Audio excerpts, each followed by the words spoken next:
Hello again guys, and in this video we are going to learn how to install and to create our first Playwright project. So I create the folder here on the desktop, I name it Omar, and inside Omar I'm going to create a new folder. Let's click here, and then I'm going to name it Playwright in English.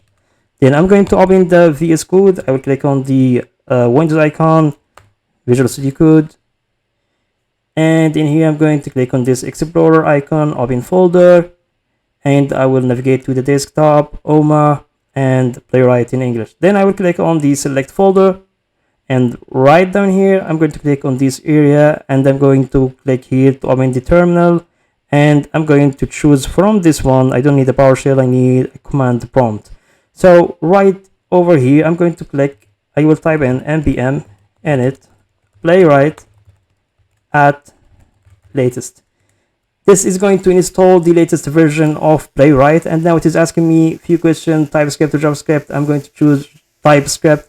And do you need your end-to-end tests to be called tests? I'm going to click yes.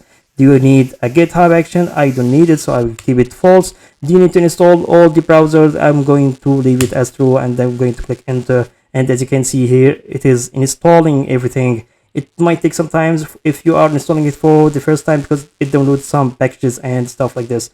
So over here, this is the node module. This is the place where my dependencies lies, and here is the test examples. I'm going to delete this one, we do not need it.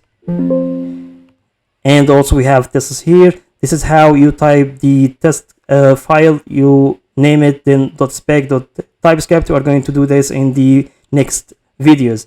And here you can see the package.json. It is the heart of our project. We are going to use it many times. And here is the config where you can put all the configs that you want.